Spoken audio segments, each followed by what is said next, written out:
Hi hello ವಿದ್ಯಾರ್ಥಿಗಳ ಇಂದಿನ ಒಂದು ವಿಡಿಯೋದಲ್ಲಿ ಬೇಡಿಕೆ ರೇಖೆಯೊಂದಿಗೆ ಚಲನೆಗಳು ಮತ್ತು ಬೇಡಿಕೆ ರೇಖೆಯ ಪಲ್ಲಟಗಳ ಬಗ್ಗೆ ನಿಮಗೆ ಸಂಕ್ಷಿಪ್ತ ಮಾಹಿತಿಯನ್ನು ನೀಡ್ತೇನೆ.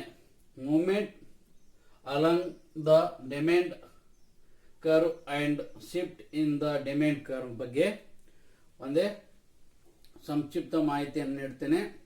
ತಮಗೆ ಇಷ್ಟ ಆದಲ್ಲಿ ಲೈಕ್ ಮಾಡಿ ಮತ್ತು ಸಬ್ಸ್ಕ್ರೈಬ್ ಆಗಿ. ಹಾಗಾದರೆ ಬೇಡಿಕೆ ರೇಖೆಯೊಂದಿಗೆ ಯಾವ ರೀತಿಯಾಗಿ ಚಲನೆಗಳು ಹೊಂದಿರ್ತವೆ ಮತ್ತು ಬೇಡಿಕೆ ರೇಖೆ ಯಾವ ರೀತಿಯಾಗಿ ಪಲಟವಾಗುತ್ತವೆ ಎಂಬುದರ ಬಗ್ಗೆ ಈ ಸಂಕ್ಷಿಪ್ತ ಮಾಹಿತಿಯನ್ನು ನೋಡೋಣ. ಮೊಟ್ಟ ಮೊದಲು ಬೇಡಿಕೆ ಬಿಂಬಕದ ಬಗ್ಗೆ ನಾವು ತಿಳಿದುಕೊಳ್ಳೋಣ. ಬೇಡಿಕೆ ಬಿಂಬಕ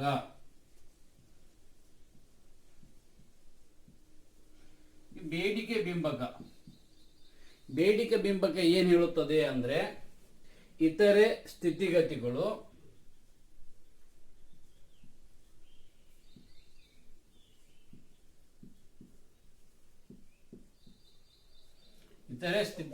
ಸ್ಥಿರವಾಗಿದ್ದು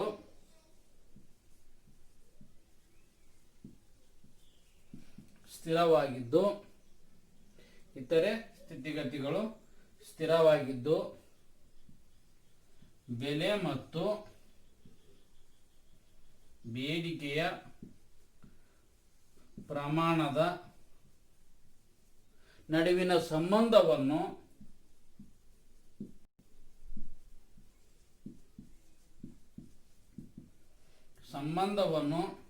ಬೇಡಿಕೆ ಬಿಂಬಕ ಎಂದು ಕರೆಯುತ್ತೇವೆ.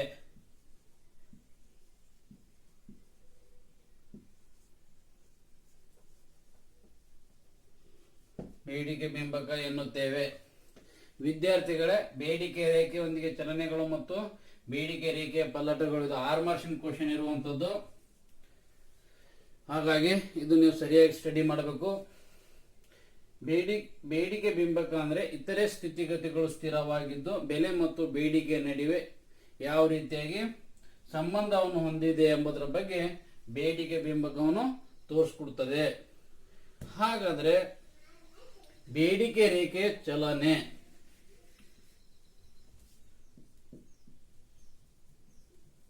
ಬೇಡಿಕೆ ರೇಖೆಯ ಚಲನೆ ಈ ರೀತಿಯಾಗಿ ಹೊಡೆದ್ರೆ ನಿಮಗೆ 6 ಮಾರ್ಕ್ಸಿಗೆ 6 ಮಾರ್ಕ್ಸ್ ಸಿಗ್ತವೆ. ಮಾರ್ಕ್ಸ್ ಎಲ್ಲಿ ಕಟ್ ಮಾಡುವುದಿಲ್ಲ. ಬೇಡಿಕೆ ರೇಖೆ ಎಂದರೆ ಇತರೆ ಅಂಶಗಳು ಸ್ಥಿರವಾಗಿದ್ದು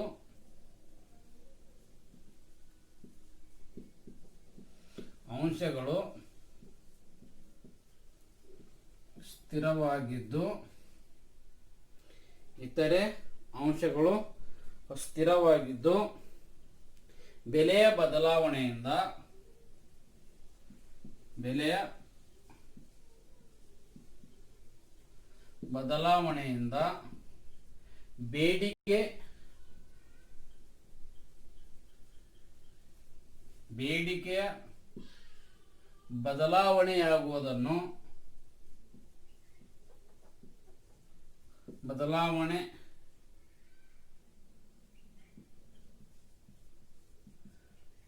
ಆಗುವುದನ್ನು ನಾವೇನಂತ ಕರಿತೀವಿ? ಬೇಡಿಕೆ ರೇಖೆ ಚಲನೆ ಅಂತ ಹೇಳಿ ಕರಿತೀವಿ.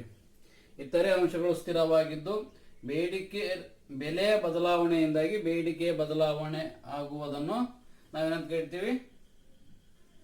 ಬೇಡಿಕೆ ರೇಖೆಯ ಚಲನೆ ಅಂತ ಹೇಳಿ ಕರಿತೀವಿ ಅಂತ. ಹಾಗಾದ್ರೆ ಬೇಡಿಕೆ ಬಿಂಬಕ ತಿಳ್ಕೊಂಡಿದ್ದೀವಿ. ನಾವು ಏನ್ ತಿಳ್ಕೊಂಡಿದ್ದೇವೆ ಅಂತಂದ್ರೆ ಇತರೆ ಅಂಶಗಳು ಸ್ಥಿರವಾಗಿದ್ದು ಬೆಲೆ ಮತ್ತು ಬೇಡಿಕೆ ಪ್ರಮಾಣದ ನಡುವಿನ ಸಂಬಂಧವನ್ನು ತೋರಿಸ್ಕೊಡ್ತದೆ ಅಂತ ಹೇಳಿ. ಯಾವ ರೀತಿಯಾಗಿ ಸಂಬಂಧವನ್ನು ತೋರಿಸ್ಕೊಡ್ತದೆ ಅಂತಂದ್ರೆ ಒಂದು ವಸ್ತುವಿನ ಬೆಲೆ ಹೆಚ್ಚಾದಂತೆ ಬೇಡಿಕೆ ಪ್ರಮಾಣ ಏನಾಗುತ್ತದೆ? ಕಡಿಮೆ ಆಗುತ್ತದೆ. ಒಂದು ವಸ್ತುವಿನ ಬೆಲೆ ಕಡಿಮೆ ಆದಂತೆ ಬೇಡಿಕೆ ಪ್ರಮಾಣ ಏನಾಗುತ್ತೆ? ಹೆಚ್ಚಾಗುತ್ತದೆ ಅಂತ ಹೇಳಿ ಬೇಡಿಕೆ ನಿಯಮ ನಮಗೆ ತೋರಿಸ್ಕೊಡುವಂಥದ್ದು. ಹೀಗಾಗಿ ಬೆಲೆ ಮತ್ತು ಬೇಡಿಕೆ ನಡುವೆ ವಿರುದ್ಧ ಸಂಬಂಧವನ್ನು ಹೊಂದಿರುತ್ತದೆ. ಅದೇ ರೀತಿಯಾಗಿ ಬದಲಿ ಸರಕುಗಳಲ್ಲಿ ಮತ್ತು ಪೂರಕ ಸರಕುಗಳಲ್ಲಿ ಬೇಡಿಕೆ ರೇಖೆ ಮತ್ತು ಕೆಳದರ್ಜೆ ಸರಕುಗಳು ಮತ್ತು ಸಾಮಾನ್ಯ ಸರಕುಗಳಲ್ಲಿ ಯಾವ ರೀತಿಯಾಗಿ ಈ ಬೇಡಿಕೆ ರೇಖೆ ಇರುತ್ತದೆ, ಯಾವ ರೀತಿಯಾಗಿ ಪಲ್ಲಟ ಹೊಂದುತ್ತದೆ ಎಂಬುದರ ಬಗ್ಗೆ ನಾವು ಸಂಕ್ಷಿಪ್ತವಾದ ಮಾಹಿತಿಯನ್ನು ನೀಡ್ತೇನೆ. ಇತರೆ ಬೇಡಿಕೆ ರೇಖೆ ಚಲನೆ ಅಂದ್ರೆ ಇತರೆ ಅಂಶಗಳು ಸ್ಥಿರವಾಗಿದ್ದು ಬೆಲೆ ಬದಲಾವಣೆಯಿಂದ ಬೇಡಿಕೆ ಬದಲಾವಣೆ ಆಗುವುದನ್ನು ನಾವೇನಂತ ಕರಿತೀವಿ? ಬೇಡಿಕೆ ರೇಖೆ ಚಲನೆ ಅಂತ ಹೇಳಿ ಕರಿತೀವಿ. ಬೇಡಿಕೆ ರೇಖೆ ಹಿಗ್ಗುವಿಕೆ ಮತ್ತು ಕುಗ್ಗುವಿಕೆ ಈ ರೇಖಾಚಿತ್ರದಿಂದ ನಾವು ವಿವರಿಸಬಹುದು. ಯಾವ ರೀತಿಯ ರೇಖಾಚಿತ್ರ ಇದೆ ಅಂತಂದ್ರೆ ಈ ರೀತಿ ಇದೆ.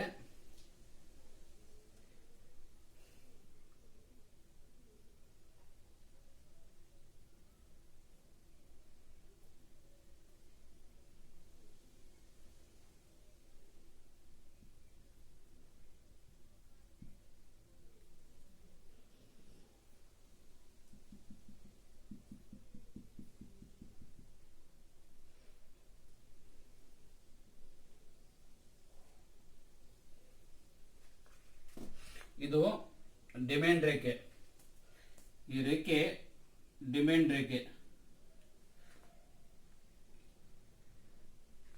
ಡಿ ರೇಖೆ ಅಂತ ಕರಿತೀವಿ. ಇದಕ್ಕೆ ಓ ಎಕ್ಸ್, ಇದು ವೈ. ಬೇಡಿಕೆ ಇದು ಕ್ಯೂ, ಇದು Q1, ಇದು Q2. ಈ ಕಡೆ ಬೆಲೆ P1, P2, ಇದು ಬೆಲೆ. ಬೇಡಿಕೆ ರೇಖೆ ಚಲನೆಯನ್ನು ನಾವು ಹಿಗ್ಗುವಿಕೆ ಮತ್ತು ಕುಗ್ಗುವಿಕೆ ಈ ರೇಖಾಚಿತ್ರದಿಂದ ನಾವು ತಿಳಿದುಕೊಳ್ಳಬಹುದಾಗಿದೆ. ಈ ರೇಖಾಚಿತ್ರದಲ್ಲಿ OX ರೇಖೆಯು ಬೇಡಿಕೆ ಪ್ರಮಾಣವನ್ನು ಸೂಚಿಸಿದರೆ Y ರೇಖೆಯು ಬೆಲೆಯನ್ನು ಸೂಚಿಸುತ್ತದೆ. DD ರೇಖೆಯು ಬೇಡಿಕೆ ರೇಖೆಯಾಗಿದೆ, ಬೇಡಿಕೆ ರೇಖೆಯಾಗಿದೆ ಅಂತ ಹೇಳಿ ಎ ಬಿ ಸಿ.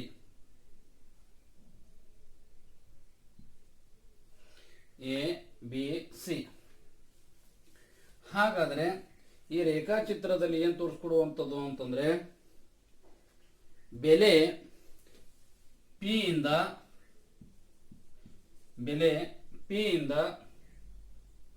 P1 ಗೆ ಕಡಿಮೆ ಆಯಿತು ಅಂದ್ರೆ, ಕಡಿಮೆ ಆದಾಗ ಬೇಡಿಕೆ ಪ್ರಮಾಣ ಎಷ್ಟಾಗುತ್ತದೆ ಅಂದ್ರೆ Q ಇಂದ Q1 ಗೆ ಏನಾಗುತ್ತೆ? ವಿಸ್ತರಣೆ ಆಗುತ್ತೆ, ಹೆಚ್ಚಾಗುತ್ತೆ. ಬೇಡಿಕೆ ರೇಖೆಯು ಎ ಬಿಂದುವಿನಿಂದ ಬಿ ಬಿಂದುವಿನ ಕಡೆ ಕೆಳಮುಖವಾಗಿ ಚಲಿಸುವುದಕ್ಕೆ ನಾವೇನಂತ ಕರಿತೀವಿ? ಬೇಡಿಕೆ ಹಿಗ್ಗುವಿಕೆ ಅಂತ ಹೇಳಿ ಕರಿತೀವಿ. ಬೆಲೆ P ಇಂದ P1 ಗೆ ಕಡಿಮೆ ಆದಾಗ ಬೇಡಿಕೆ ಪ್ರಮಾಣ ಏನಾಗುತ್ತೆ? Q ಇಂದ Q1 ಗೆ ಹೆಚ್ಚಾಗುತ್ತದೆ, ವಿಸ್ತರಣೆ ಆಗುತ್ತದೆ. ಆವಾಗ ಬೇಡಿಕೆ ರೇಖೆ ಎ ಬಿಂದುವಿನಿಂದ ಬಿ ಬಿಂದುವಿನ ಕಡೆ ಕೆಳಮುಖವಾಗಿ ಚಲಿಸುತ್ತದೆ. ಇದನ್ನು ನಾವೇನಂತ ಕರಿತೀವಿ? ಬೇಡಿಕೆ ಹಿಗ್ಗುವಿಕೆ ಅಂತ ಹೇಳಿ ಕರಿತೀವಿ. ಬೆಲೆ P ಇಂದ P2 ಗೆ ಹೆಚ್ಚಾಯಿತು ಅಂದ್ರೆ ಬೇಡಿಕೆ ಪ್ರಮಾಣ Q ಇಂದ Q2 ಗೆ ಕಡಿಮೆಯಾಗುತ್ತದೆ. ಆಗ ಎ ಬಿಂದುವಿನಿಂದ ಬೇಡಿಕೆ ರೇಖೆಯು ಎ ಬಿಂದುವಿನಿಂದ ಸಿ ಬಿಂದುವಿನ ಕಡೆಗೆ ಮೇಲ್ಮುಖವಾಗಿ ಚಲಿಸುತ್ತದೆ. ಏನಾಗುತ್ತೆ? ಬೆಲೆ ಕಡಿಮೆ ಇದ್ದಾಗ, ಬೆಲೆ P ಇಂದ P1 ಗೆ ಕಡಿಮೆ ಆದಾಗ ಬೇಡಿಕೆ ಪ್ರಮಾಣ ಏನಾಗಿತ್ತು? Q ಇಂದ Q1 ಗೆ ವಿಸ್ತರಣೆ ಆಗಿತ್ತು, ಹೆಚ್ಚಾಗಿತ್ತು. ಆದರೆ ಬೆಲೆ P2 ಗೆ ಹೆಚ್ಚಾದಾಗ ಬೇಡಿಕೆ ಏನಾಗ್ತಾ ಇದೆ ಅಂತಂದ್ರೆ Q2 ಗೆ ಕಡಿಮೆ ಆಗ್ತಾ ಇದೆ. ಹಾಗಾಗಿ ಬೇಡಿಕೆ ರೇಖೆಯು ಎ ಬಿಂದುವಿನಿಂದ ಸಿ ಬಿಂದುವಿನ ಕಡೆ ಮೇಲ್ಮುಖವಾಗಿ ಚಲಿಸುತ್ತದೆ. ಇದಕ್ಕೆ ನಾವೇನು ಕರಿತೀವಿ? ಬೇಡಿಕೆ ಕುಗ್ಗುವಿಕೆ ಅಂತ ಹೇಳಿ ಕರಿತೀವಿ. ಈ ರೀತಿಯಾಗಿ ಈ ಬೇಡಿಕೆ ರೇಖೆಯನ್ನು ಚಲನೆಯ ಬಗ್ಗೆ ನಾವು ತಿಳಿದುಕೊಳ್ಳಬಹುದು. ಹಾಗೆ ಬೇಡಿಕೆ ರೇಖೆ ಪಲ್ಲಟಗಳು. ಬೇಡಿಕೆ ರೇಖೆ ಪಲ್ಲಟ. ಬೇಡಿಕೆ ರೇಖೆ ರೇಖಾಚಿತ್ರದಿಂದ ನಮಗೆ ಏನು ತಿಳಿದು ಬರ್ತದೆ? ಒಂದು ವಸ್ತುವಿನ ಬೆಲೆ ಹೆಚ್ಚಾದಾಗ ಬೇಡಿಕೆ ಪ್ರಮಾಣ ಕಡಿಮೆ ಆಗ್ತದೆ. ಒಂದು ವಸ್ತುವಿನ ಬೆಲೆ ಕಡಿಮೆ ಆದಾಗ ಬೇಡಿಕೆ ಪ್ರಮಾಣ ಏನಾಗುತ್ತದೆ? ಹೆಚ್ಚಾಗುತ್ತದೆ ಅಂತ ಹೇಳಿ ಈ ಡಯಾಗ್ರಾಮ್ ನಿಂದ ನಾವು ತಿಳ್ಕೊಳ್ಬೇಕು ರೇಖಾಚಿತ್ರದಿಂದ. ಇನ್ನೊಂದು ಬೇಡಿಕೆ ರೇಖೆಯ ಪಲ್ಲಟ.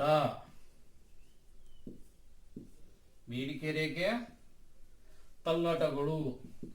ಇಲ್ಲಿ ಬೇಡಿಕೆ ರೇಖೆಯ ಪಲ್ಲಟಗಳು ಏನು ಹೇಳುತ್ತವೆ ಅಂದ್ರೆ ಬೆಲೆಯನ್ನು ಹೊರತುಪಡಿಸಿ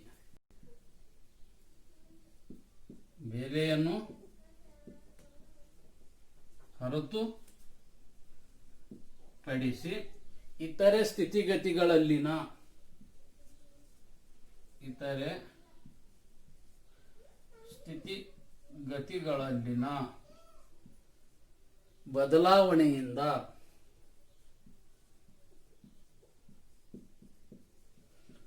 ಬದಲಾವಣೆಯಿಂದ ಬೇಡಿಕೆಯ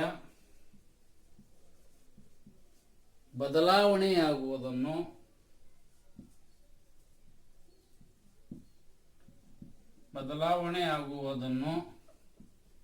ನಾವೇನಂತ ಕರಿತೀವಿ? ಬೇಡಿಕೆ ರೇಖೆ ಪಲ್ಲಟ.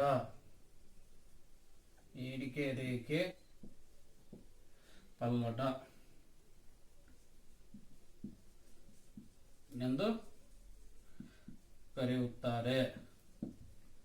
ಬೇಡಿಕೆ ರೇಖೆಯ ಪಲ್ಲಟ ಅಂದ್ರೆ ಬೆಲೆಯನ್ನು ಹೊರತುಪಡಿಸಿ ಇತರ ಸ್ಥಿತಿಗತಿಗಳಲ್ಲಿನ ಬದಲಾವಣೆಯಿಂದ ಬೇಡಿಕೆಯಲ್ಲಿ ಆಗುವಂತ ಬದಲಾವಣೆಗೆ ನಾವೇನಂತ ಕರಿತೀವಿ? ಬೇಡಿಕೆ ರೇಖೆಯ ಪಲ್ಲಟಗಳು ಅಂತ ಹೇಳಿ ಕರಿತೀವಿ. ಇದನ್ನು ನಾವು ಡೈಗ್ರಾಮ್ ಮೂಲಕ ನೋಡಿದೆ ಆದ್ರೆ, ರೇಖಾಚಿತ್ರದ ಮೂಲಕ ನಾವು ತಿಳಿದುಕೊಂಡಿದೆ ಆದ್ರೆ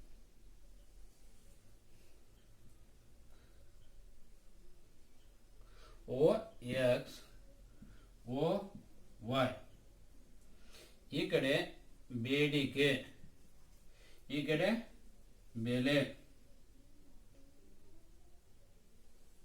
ಇದು ಡಿಮ್ಯಾಂಡ್ ಡಿಡಿ ರೇಖೆ.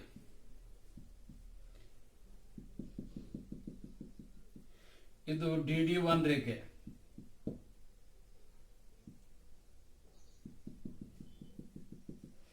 ಇದು DD2 ರೇಖೆ.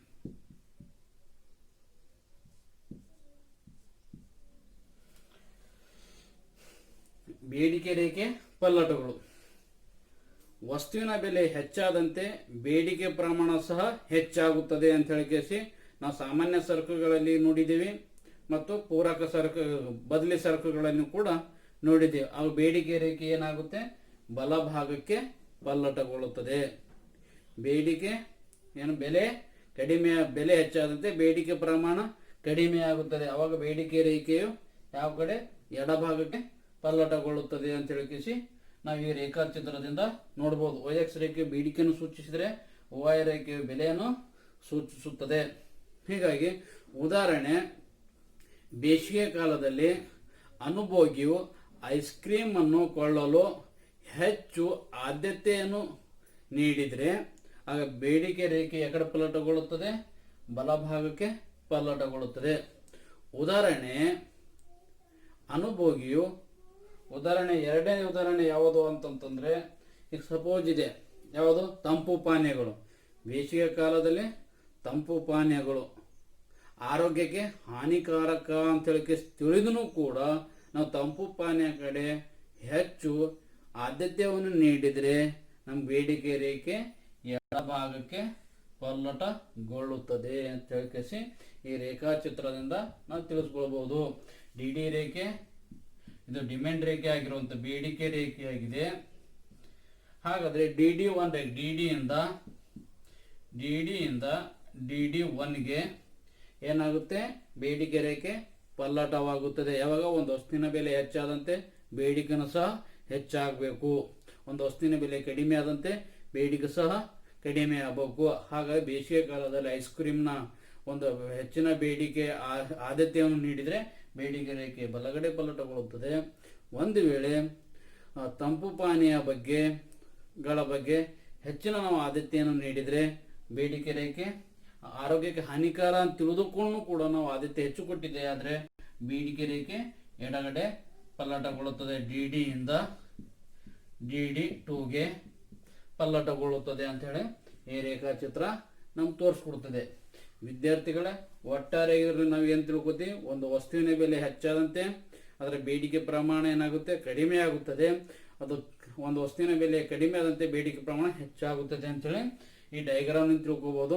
ಮತ್ತು ಸಾಮಾನ್ಯ ಸರಕುಗಳಲ್ಲಿ ಮತ್ತು ಬದಲಿ ಸರಕುಗಳಲ್ಲಿ ಬೇಡಿಕೆ ರೇಖೆಯು ಬಲಗಡೆ ಪಲ್ಲಟಗೊಂಡಿದ್ರೆ ಕೆಳದರ್ಜೆ ಸರಕುಗಳು ಮತ್ತು ಪೂರಕ ಸರಕುಗಳಲ್ಲಿ ಬೇಡಿಕೆ ರೇಖೆಯು ಏನಾಗುತ್ತೆ, ಎಡಭಾಗಕ್ಕೆ ಪಲ್ಲಟಗೊಳ್ಳುತ್ತದೆ ಎಂಬುದರ ಬಗ್ಗೆ ಈ ಒಂದು ವಿಷಯದ ಈ ಒಂದು ಬೇಡಿಕೆ ರೇಖೆಯೊಂದಿಗೆ ಚಲನೆಗಳು ಮತ್ತು ಪಲ್ಲಟಗಳ ಬಗ್ಗೆ ನಾವು ಸಂಕ್ಷಿಪ್ತವಾದ ಒಂದು ಮಾಹಿತಿಯನ್ನು ತಮಗೆ ನೀಡಿದ್ದೇನೆ.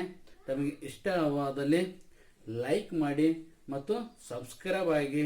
ಇದು ಎಕ್ಸಾಮಲ್ಲಿನ 6 ಮಾರ್ಕ್ಸಿನ ಕ್ವಶನ್ ಇರುವಂಥದ್ದು, ಹಾಗಾಗಿ ಸರಿಯಾಗಿ ಸ್ಟಡಿ ಮಾಡಿ. ಧನ್ಯವಾದಗಳು.